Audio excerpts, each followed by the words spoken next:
अस्सलामु अलैकुम वरहमतुल्लाहि वबरकातुहू। मैं हूँ सायरा और आज एक नए सिलसिले के साथ आपके सामने हाजिर हूँ। आज से इंशाल्लाह एक नया सिलसिला शुरू करने जा रहे हैं जिसमें हम नए नज़रियात यानी इज़्म को जानेंगे। यकीनन इसमें कई इस्तिलाहात ऐसी होंगी जो आपने उससे पहले कभी नहीं सुनी होंगी। तो हो सकता है आपके जहन में ये सवाल पैदा हो कि जब इस्तिलाहात सुनी ही नहीं है तो उसका जानना क्यों ज़रूरी है। तो इस सवाल के जवाब के लिए आज की वीडियो देखना इंतहाई ज़रूरी है। तो चलते हैं आज के मौजू की तरफ। बात की जाए जंगों की तो ये बात सबके इल्म में होगी कि जंग का जो तरीक़ेकार माजी में हुआ करता था वो आज के तरीक़ेकार से कदरे मुख्तलिफ है। अहले मगरिब ने जंगों को 5 अदवार में तकसीम किया है जिसे जनरेशन ऑफ वॉर कहा जाता है। First generation of war, second generation of war, third generation of war, fourth generation of war और फिफ्थ जनरेशन ऑफ वॉर। तो चलते हैं इसकी तफसीलात की तरफ। फर्स्ट जनरेशन ऑफ वॉर से क्या मुराद है, यानी उसमें जंग जो थी वो आमने सामने होती थी, तलवार, तीर, नेज़ा हथियार थे।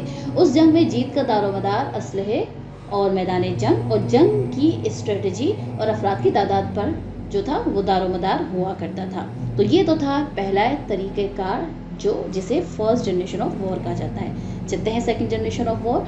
दूसरा उस वक्त शुरू हुआ जब मशीन गन ईजाद हुई। मशीन गन के ज़रिए एक शख्स जो था वो कई लोगों को मार सकता था। मशीन गन से जंग का अंदाज जो था वो तब्दील हो गया। अब जंग में कामयाबी का मयार जो था वो असलहे पे हो गया। जितना ज़्यादा अच्छा असला होगा जंग में कामयाबी के जो इम्कानात थे वो ज़्यादा बढ़ जाएंगे। तो ये तो था सेकेंड जनरेशन ऑफ वॉर। चलते हैं थर्ड जनरेशन ऑफ वॉर की तरफ। तो तीसरा दौर मिसाइल और एटम बम की इजाज़त से शुरू हुआ और यहाँ पर दुश्मन को मैदान में जाने की और जाकर मारने की ज़रूरत ही नहीं पेश आई, बल्कि बैठे बैठे एक बटन दबाएं और वहाँ से दुश्मन को ख़त्म कर दे। इस जंग में दुश्मन का जानी नुकसान जो है वो ज़्यादा होता है। तो जंग करने के एतबार से यानी जंग की तरीक़ेकार के एतबार से ये तो थे पहले के 3 अदवार। अब हम चलते हैं फोर्थ जनरेशन ऑफ वॉर की तरफ।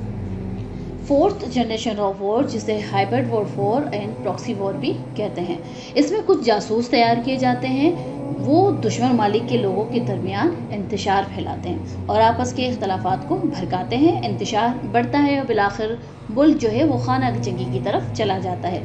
फिर दुनिया को काबू करने वाले ममालिक जो है बड़े ममालिक यूनाइटेड नेशन में मीटिंग बिठाते हैं और कहते हैं कि ये मुल्क जो है वो पूरी दुनिया की सलामती के लिए मसला बन रहा है, लिहाजा इस पर हमला किया जाए। यूँ हमला करने का जवाब बनाते हैं, उसी को कहते हैं फोर्थ जनरेशन ऑफ वॉर। चलते हैं सबसे आखिरी यानी फिफ्थ जनरेशन वॉर की तरफ। फिफ्थ जनरेशन ऑफ वॉर यानी 5वां दौर नज़रियाती जंग यानी आइडियोलॉजिकल वॉर है।